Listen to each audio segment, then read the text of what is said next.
Excuse me, Professor. I believe there is an error in line 3 of your proof. The room went dead silent. 300 people turned to stare at the young black woman standing in the back row. Professor Desmond Whitaker did not even look up from the board. Security lets anyone in these days. He turned slowly. Let me guess. Community college. You smell like a bus ride. Sit down before you embarrass yourself further. A graduate student next to her grabbed his bag and moved 2 seats away. The front row laughed.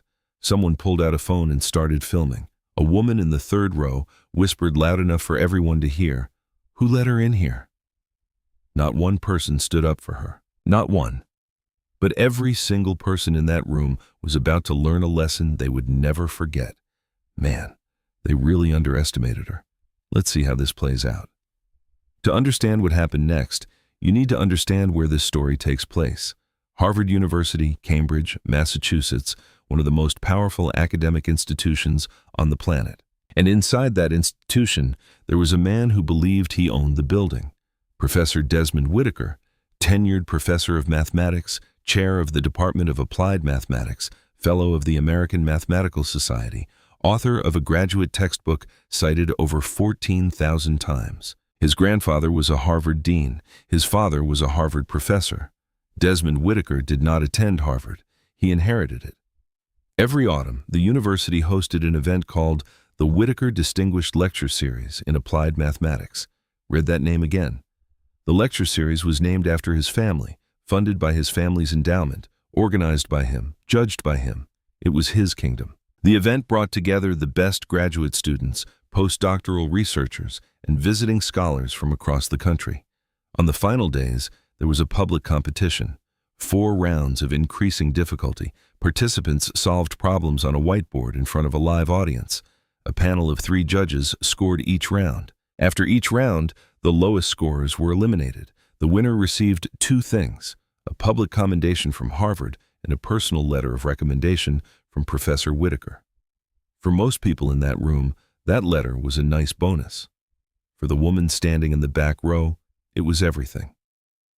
Her name was Jada Ellis, born and raised in Anacostia, one of the poorest neighborhoods in Washington, D.C. Her mother, Marlene Ellis, cleaned offices at Georgetown University for many years. They never had much. Some weeks, they did not have enough. Jada taught herself advanced mathematics, not at a prep school, not with a private tutor. She used discarded textbooks and free MIT lecture videos on a tablet with a cracked screen. She watched the same lectures over and over until the concepts stopped being confusing and started being obvious. She earned a full scholarship to Howard University, graduated summa cum laude, double major in pure mathematics and philosophy, top student in her department. Then she applied to doctoral programs at every Ivy League university in the country. Every single one rejected her. The letters were polite. They all said the same thing: not the right fit. No explanation, no feedback, just a closed door with a polite sign on it. So Jada took a job tutoring math at a community center in D.C. She saved money. She waited. And when she heard about the Whitaker Lecture Series open enrollment, anyone could audit. She bought a bus ticket to Boston, a backpack with 2 changes of clothes, a budget motel some distance from campus, gas station sandwiches for dinner. She did not come to make friends. She came because that letter could open every door that had been slammed in her face. But from the moment she walked in, the room made one thing clear. She was not welcome. It was not just Whitaker. It was everything. The portraits on the walls, all white men. The leather seats filled with students who greeted each other by first name. The way people looked at her backpack and then looked away. A staff member near the entrance asked if she was there for the catering setup. During the lectures, Jada sat in the back row and took notes. She watched how Whitaker treated different people. When white students asked questions, he leaned forward, he engaged, he smiled. When a black visiting student asked a question, he paused, he rephrased it. More precisely, he said, then answered his own version. He did not smile. A graduate student named Kyle Chambers sat near Jada on one of those days. He turned to his friend and said, loud enough for her to hear, "I did not know they gave auditing passes to community colleges." His friend laughed. Jada did not react. She kept writing.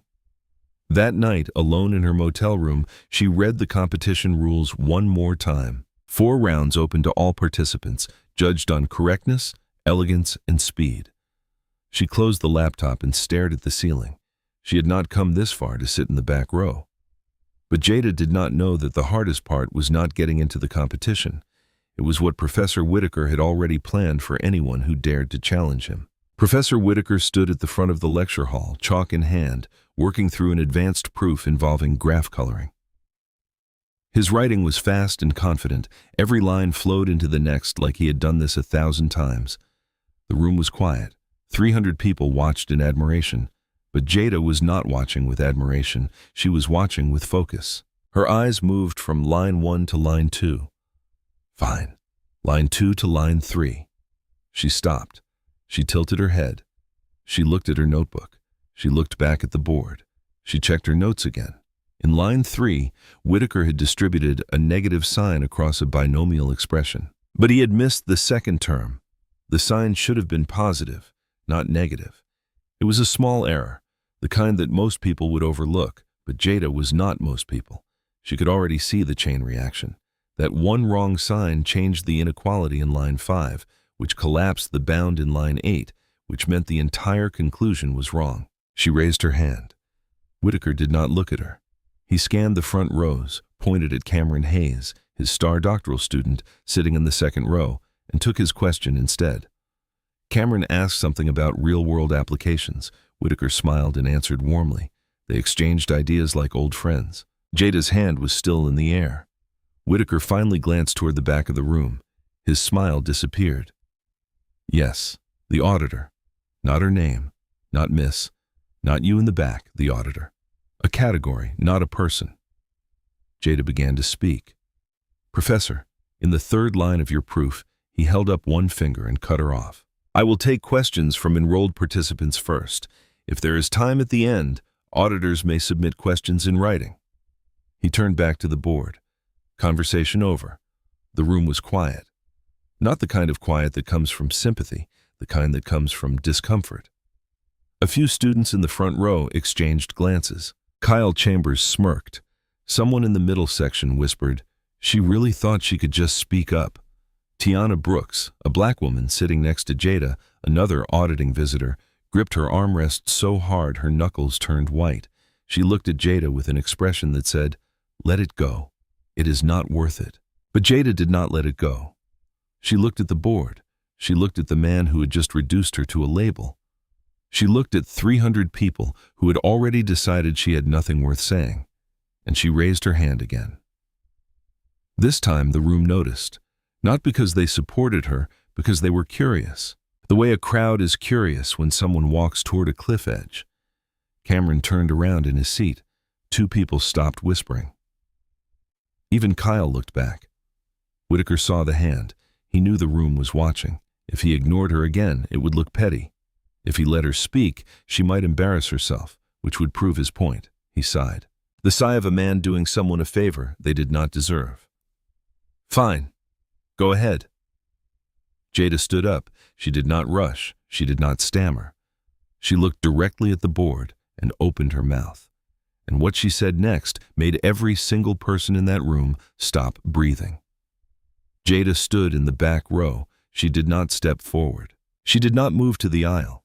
She just stood exactly where she was and spoke in a voice that was calm, clear, and absolutely steady. In line 3, when you distributed the negative across the binomial, the second term should be positive, not negative. She paused, not for dramatic effect. She paused because she was giving the room time to look at the board. That changes the inequality in line 5, which means the bound you stated in line 8 does not hold. Then she sat down. That was it. 3 sentences. No elaboration, no apology, no I could be wrong. But she said what she saw, and she sat down. The room did not react immediately. There was a silence. Not the polite kind, not the respectful kind. It was the silence of 300 brains doing math at the same time. Every head in the room turned toward the board. Eyes moved to line 3. Fingers traced the negative sign. Lips moved silently, recalculating. One by one, the realization spread across the room like a wave. She was right. The sign was wrong. The inequality in line 5 collapsed. The bound in line 8 was invalid. The entire conclusion, the conclusion that a tenured Harvard professor had just presented with absolute confidence, was built on a mistake that a young woman from Anacostia had caught quickly. It took the room a moment to figure that out. It took Professor Whitaker a moment. He knew before anyone else did. You could see it in the way his hand stopped moving. You could see it in the way his jaw tightened just slightly before he turned around. But Desmond Whitaker had not spent decades in academia without learning how to protect himself. He turned to face the room. He smiled. It was the kind of smile that costs a lot of effort. "An interesting observation," he said. "The sign is indeed reversed. However, this does not materially affect the conclusion of the proof." That was a lie. And every person in that room with a graduate-level education knew it was a lie. The sign error did not just affect the conclusion, it destroyed it. Whitaker was betting that the authority of his name would outweigh the authority of her math. For decades, that bet had always worked. But something was different this time. A postdoctoral researcher in the front row, a woman named Dr. Sarah Bennett, opened her notebook and started rechecking the proof from line 1. Then a student 2 rows behind her did the same thing. Then Cameron Hayes, Whitaker's own protege, pulled out a pen and began working through the derivation. The silent rechecking was the judgment. No one said a word. No one needed to. The sound of pens scratching on paper said everything. Whitaker watched it happen. He stood at the front of the room and watched his own students verify that he was wrong and that the woman he had just humiliated was right. The narrator said he did not lose the room in that moment, but for the first time in his career, he felt it shift. And at the panel table, something else was happening. Dr. Simone Hargrove, visiting professor from Princeton, one of the foremost number theorists in the country and one of the only black women to hold a named chair at a top research university, tilted her head slightly. She looked at the board. She looked at Jada. She opened her notebook and wrote 2 words. Checker. She did not say anything out loud. She did not need to. She had seen enough. During the break, Tiana grabbed Jada's arm in the hallway. "Do you have any idea what you just did?" Jada looked at her. "I pointed out a sign error." Tiana stared at her. "You just pointed out a sign error to a man who named a lecture series after himself in his own building in front of his own students in front of 300 people. Jada's expression did not change, but something shifted in her eyes. Not triumph, something quieter than that, a realization. Maybe the door was not as locked as she had always believed. The break ended. Students filed back into the hall. The energy in the room had changed. It was subtle, but it was real. People who had ignored Jada before were now glancing at her, not with warmth, not yet, but with curiosity. The kind of curiosity that comes when you realize you might have underestimated someone. And then Whitaker made his move. He walked to the front of the room and made an announcement. He said that in the spirit of open scholarship, the upcoming public competition would be expanded. All participants, including auditing guests, were welcome to register. He looked directly at Jada when he said it. He smiled. It was a warm smile, a generous smile, the kind of smile a man gives when he is setting a trap. "After all," he said, "if our auditing guest has such a sharp eye for errors, I'm sure she will find the competition quite stimulating." A few students laughed. Kyle Chambers grinned. But Jada did not laugh. She did not grin. She looked back at Whitaker with an expression that gave away nothing. She nodded once. She was in, and she had no idea, not yet, that the game had already been rigged before it even started. The lecture hall had been transformed. The chairs were rearranged into a competition format. The panel of 3 judges sat at a long table at the front. A large whiteboard stood in the center of the stage. The first 2 rows were reserved for the 12 official participants. The remaining seats were packed with spectators. Every seat was taken. People stood along the back wall. Jada sat in the first row for the first time. She was the only participant without a formal invitation, the only auditor, the only Howard graduate, the only person carrying a backpack instead of a leather portfolio. 12 competitors. 11 of them had been handpicked by Whitaker. The 12th had been dared to show up. The rules were simple. Each round, a problem appeared on the board. Participants had a set amount of time to solve it, then present their solution. The panel scored on 3 criteria: correctness, elegance, and speed. Lowest scores were eliminated each round. The final round would be one-on-one. Round 1, an optimization problem, a variant of what mathematicians call the assignment problem, a scheduling puzzle involving how to match tasks to resources in the most efficient way. The other participants began setting up the standard approach. It was called the Hungarian method, a well-known algorithm taught in every graduate program. Cameron Hayes moved quickly and confidently. He knew the technique cold. Jada looked at the problem for a moment. She did not start writing. She just stared. Then she saw something no one else saw. The problem had a hidden symmetry. The structure of the graph was bipartite, meaning it could be split into 2 groups with connections only between them, not within them. And that symmetry meant the entire problem could be reframed. Instead of using the standard method, Jada converted it into a minimum cost flow problem on a much smaller network. She walked to the board and started writing. Her solution was half the length of everyone else's. She finished first, not by a small margin, by a wide margin. Cameron finished second. His answer was correct, but his approach was the long way around. He had built a highway. Jada had found a shortcut no one else even knew existed. The panel scored. Jada received the highest marks. Cameron came in second. Whitaker, sitting in the audience, did not clap. His jaw tightened by exactly 1 millimeter, and the room began to shift.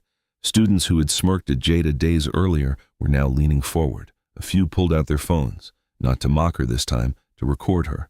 Someone in the back row typed out a tweet. An auditor from Howard is leading the Whitaker Challenge at Harvard. You need to see this. Within an hour, it had been retweeted over 200 times. Yo, wait. Like she really just walked into Harvard with a backpack and a cracked tablet education, and she's beating everybody. No one says anything because the math. Yeah, it speaks for itself. And they're still looking at her like she's nothing. Nah, that's wild. Between rounds, something happened behind the scenes. Whitaker approached the panel during the break. He suggested that the remaining problem should increase in theoretical depth. That sounds reasonable. It was not. It was code. It meant shifting the problems toward areas that required access to cutting-edge research, the kind shared in exclusive Harvard seminars, the kind a student from Howard would never have seen. Dr. Hargrove noticed. She did not object, not yet, but she watched, and she began keeping a very careful record. Meanwhile, Jada was in the hallway eating a granola bar from her backpack. She had no idea what was being discussed. She had no idea the rules were being quietly reshaped against her. She was just reviewing her notes and trying to ignore the fact that her hands were shaking, not from fear, but from the sheer effort of being the only person in the room no one expected to be there. Tiana found her in the hallway, sat down next to her, was quiet for a while. Then she said, "You know they're going to come for you, right?" Jada looked at her. "I know. And you are still going to do this?" "I did not ride a bus to quit after round 1. Tiana almost smiled, but the next round would not be a standard problem from a textbook, and the scoring would not be what it seemed. Because while Jada was eating a granola bar in a hallway, Professor Whitaker was in a room making sure the game she was winning would become a game she could not win. Round 2. The problem appeared on the board. It read, "Prove the following statement." Below it was a mathematical claim about a specific property of connected graphs. It looked straightforward. Every participant in the room picked up their chalk and began constructing a proof. Cameron was writing fast. 2 other doctoral candidates were working through careful, methodical steps. The room was quiet, except for the sound of chalk on boards. Jada did not pick up her chalk. She stood in front of the board and stared at the statement. People in the audience started to whisper. Kyle Chambers leaned over to the person next to him and said, "Looks like she finally hit her ceiling." But Jada was not stuck. She was thinking. And what she was thinking was something that no one else in the room had considered. The statement was false. Everyone else was trying to prove something that could not be proved. They were building roads to a city that did not exist. Jada saw it. She saw that if you constructed a small graph, just 6 vertices carefully connected, the entire claim fell apart. She picked up the chalk. She drew the graph 6 dots, a specific pattern of lines between them. She stepped back and said 5 words. This is a counterexample. The statement is false. The panel conferred. Dr. Hargrove examined the graph closely. She checked each connection. She nodded. The statement was indeed false. 3 participants were eliminated on the spot. They had wasted their entire time trying to prove something that was never true. Jada moved forward. The scores were announced. Jada received a 91. She frowned slightly but said nothing. She had no way of knowing that the score on the panel's original sheet was 98. Someone had changed it between the scoring table and the announcement. 7 points stolen. We will come back to this. Round 3. The clock started. The problem involved finding the maximum independent set in a specific class of graphs. In simple terms, given a network of connected points, find the largest group of points where none of them are directly connected to each other. The other participants dove in immediately, working through the problem step by step. Cameron was fast. His pen moved with precision. He was building the answer from the ground up, testing combinations, eliminating options. Jada did something different. She looked at the graph and drew its complement, a mirror image where every connection became a gap and every gap became a connection. This transformed the independent set problem into a click problem. Finding the largest group of unconnected points in the original graph became finding the largest group of fully connected points in the new graph. And the new graph was much simpler. She identified the click visually. She wrote down the answer. She put the chalk down. Cameron finished before the buzzer. His answer was correct, but Jada had finished earlier. 2 more participants were eliminated. The field was down to 4. Jada, Cameron, and 2 other doctoral candidates who were beginning to look very nervous. The semifinal pairings were announced, supposedly random. Jada versus Cameron, the 2 doctoral candidates against each other. If you believe that pairing was random, you have not been paying attention to this story. That evening, the story started to spread. The tweet from round 1 had gone viral in academic circles. A mathematics blog published a short article with the headline, "Who is Jada Ellis?" Someone dug up her Howard University transcript and posted it online. A journalist from the Boston Globe sent an email to Harvard's press office asking for comment. The story was no longer just about a competition. It was about a system, and people were watching. Back at her motel, some distance from campus, Jada sat on the edge of the bed under a single lamp. A gas station sandwich sat half-eaten on the nightstand. Her notebook was open in her lap. She was reviewing graph theory problems, writing out solutions in handwriting so small it barely fit on the page. Her hands were shaking, not from fear, from exhaustion, from the weight of spending days in a room that punished her for existing. From smiling through insults, from pretending she did not hear the whispers, from solving problems at the highest level while carrying the invisible weight that no one else in that competition had to carry. There was a knock at the door, Tiana. She came in and sat on the only chair in the room. She looked at Jada's hands. She looked at the sandwich. She looked at the notebook. She did not say anything for a long time. "Then you do not have to prove anything to them." Jada did not look up. "I'm not proving anything to them." "Then who?" Jada stopped writing. She stared at the wall for a moment. Then she said, "Every girl in Anacostia who thinks this door is locked." Tiana did not respond. There was nothing to say to that. It was the truest sentence either of them had spoken all week. The next morning, Jada walked back into the lecture hall. The semifinal was coming up. The room was already buzzing. More people had shown up than before. Word had spread. A few faces in the crowd were new. One of them belonged to a journalist with a notebook. Cameron Hayes was sitting in the front row reviewing notes. He looked relaxed, confident. He had every reason to be. He had spent years studying under Whitaker. He had access to research papers, seminar materials, and techniques that were not available to anyone outside of Harvard's inner circle. Jada had a backpack and a cracked tablet, but she also had something that Cameron did not have. She had spent countless hours alone with numbers, not in a classroom, not with a tutor, not with a professor, guiding her through the difficult parts, alone in a room with a single lamp. And in those hours, she had learned something that no seminar could teach. She had learned to see the shape of problems she had never seen before. She sat down. She opened her notebook. She waited. She had solved 11 problems in a row, but the 12th one was different. The 12th one was built to break her. The semifinal problem appeared on the board. Jada looked at it. Cameron looked at it. The room looked at it. Cameron smiled. Jada did not. The problem involved proving a tight bound on a specific connectivity property in random networks. It was advanced, it was elegant, and it was not from any textbook, any published paper, or any publicly available source. It was from Professor Whitaker's own unpublished research. The technique required to solve it had only ever been taught in one place: Whitaker's private advanced seminar, a seminar that ran once a year, a seminar that only his hand-picked doctoral students could attend. Cameron Hayes had taken that seminar. He had studied that technique. He had practiced it. He recognized the problem the way you recognize a song you have heard 100 times. Jada Ellis had never seen it. She had never been invited to the seminar.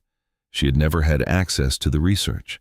She was looking at a problem that had been specifically chosen to guarantee she would lose. The field had been tilted, not through an obvious rule change, not through anything anyone could point to and call cheating, through problem selection, the most elegant kind of rigging, the kind that looks fair on paper and is rotten underneath. And there was something else, something Jada would not learn until after it was all over. Her score in round 2 had been changed.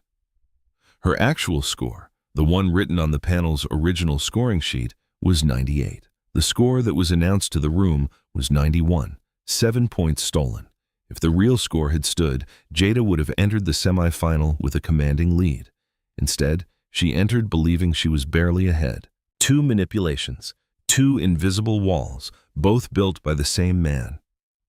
At the panel table, Dr. Hargrove read the problem, and her expression changed. She recognized it immediately. She had reviewed Whitaker's unpublished draft months earlier as part of a peer consultation. She knew exactly where this problem came from, and she knew exactly what it meant. She wrote a note on her pad and slid it to the panelists beside her. It read, "This is from his draft. I need the original scoring sheets from round 2. The panelist read the note. He looked at Hargrove. She did not look back. She was watching the board. The clock started. Cameron picked up his chalk with the confidence of a man who already knew the answer. Jada picked up hers with the focus of a woman who knew she was walking into a trap. But she picked it up anyway. Cameron moved like a man taking a test he had already seen the answers to. His chalk flowed across the board in smooth, confident strokes. Every line followed the next without hesitation. He was not solving the problem. He was performing the solution. The technique from Whitaker's seminar fit the problem like a key in a lock. The room watched him with quiet admiration. He was well along. Jada was behind. She was working from first principles, no shortcut, no memorized technique. She was building the solution from the ground up, brick by brick, using only the tools she had brought with her, the ones she had taught herself in a motel room in a community center, and a bedroom in Anacostia with one lamp and a cracked tablet. It was not fast enough. The gap was visible. The audience could see it. The whispering started. She's falling behind. She had a good run. This was always going to happen. Kyle Chambers leaned back in his chair and crossed his arms. He looked satisfied. Whitaker sat in the audience with his hands folded. His expression was calm, patient, the expression of a man watching a trap work exactly as designed. Then something happened that had not happened at any point in this story. Jada stopped writing. Her chalk hand dropped, her shoulders shifted, her breathing changed. For a moment, she looked like a woman who was about to put the chalk down and walk away from the board. 300 people saw it. Some felt sympathy, some felt vindicated. Kyle Chambers almost laughed. Tiana Brooks, sitting in the 6th row, was gripping the armrest so hard her knuckles were white. She was not breathing. Then Jada looked up, not at the board, not at Cameron, not at Whitaker. She looked at the audience, and somewhere in the 6th row, her eyes found Tiana. Tiana did not nod. She did not smile. She did not mouth any words of encouragement. She just looked at Jada, steady, unblinking, without pity, without fear. Sometimes the most powerful thing someone can do is simply refuse to look away. Jada turned back to the board. She stared at her work for a moment. Then she did something no one expected. She erased 3 lines, not a correction, not a fix. She wiped out an entire section of her approach and started over. She abandoned the standard path completely. She was not going to chase Cameron's technique. She was not going to play the game Whitaker had designed for her to lose.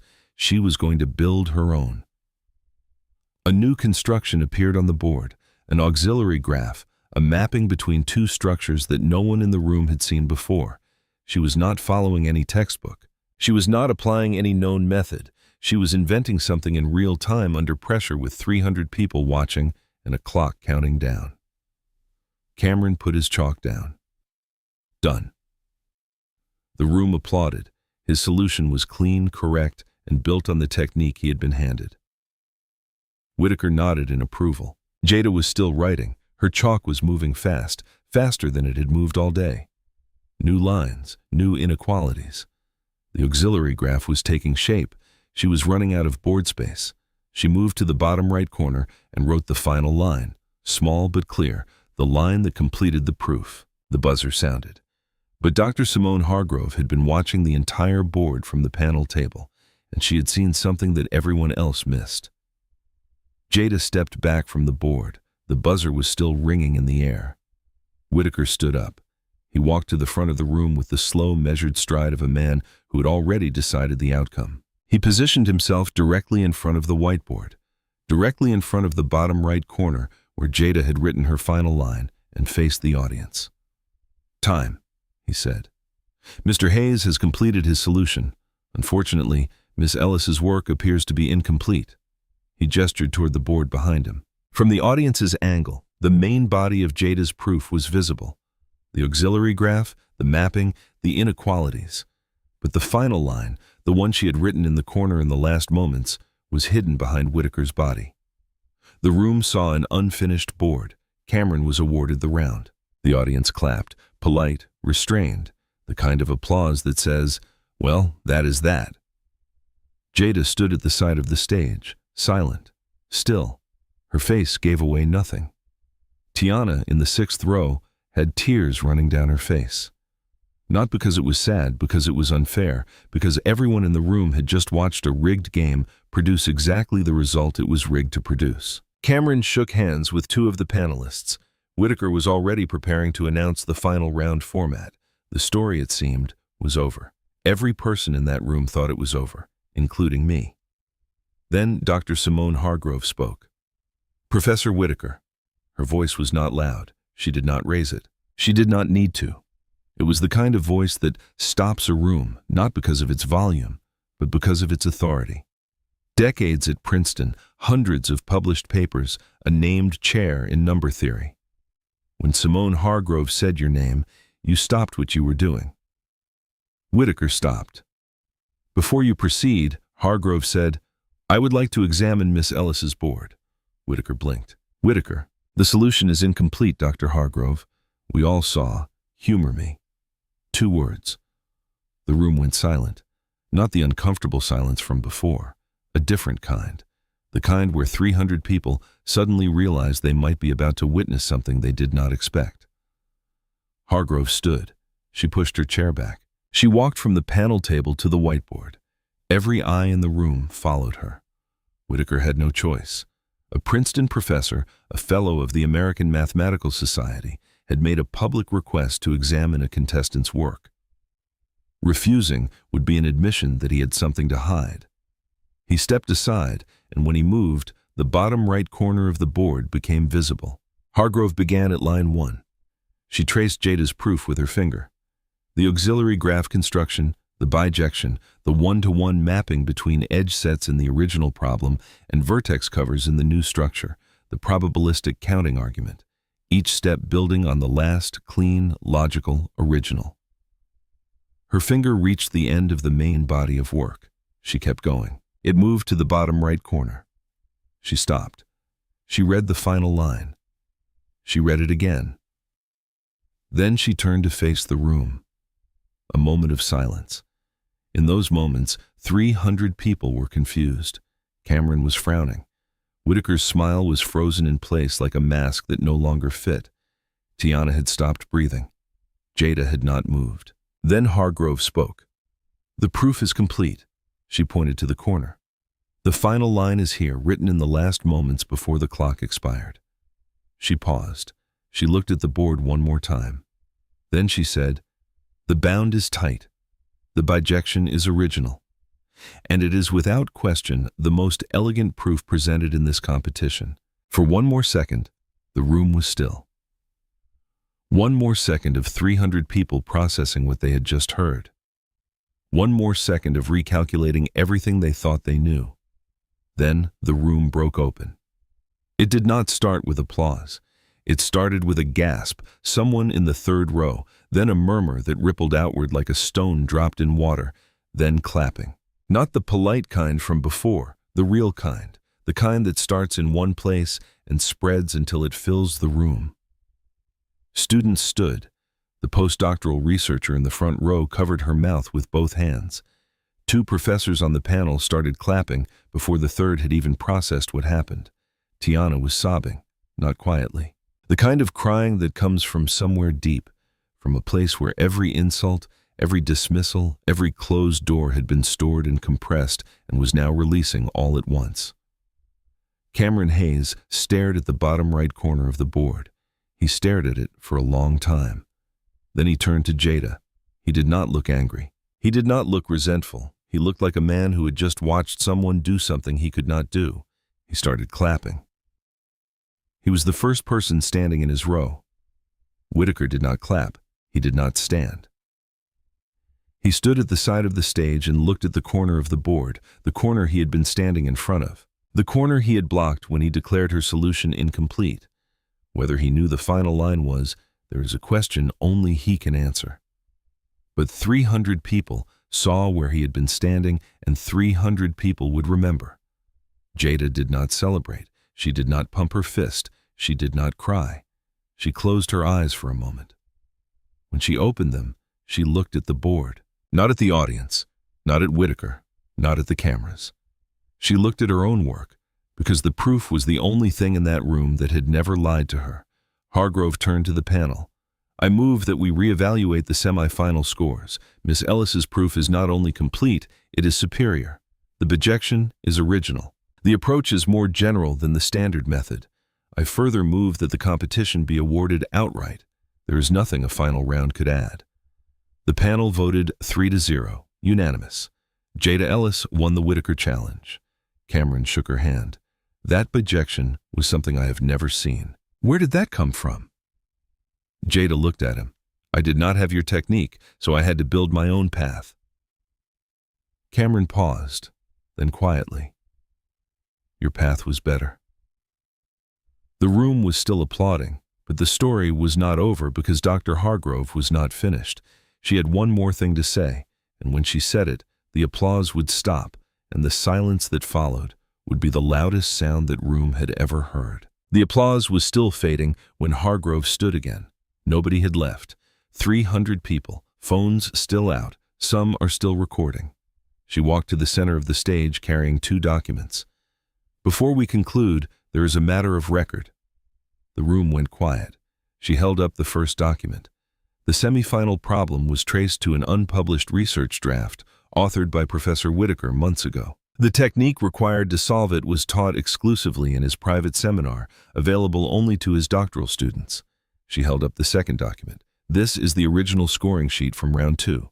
Miss Ellis's actual score was 98. The score announced to this room was 91.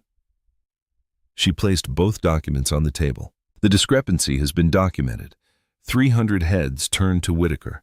Then the phones came up. Not a few, 100.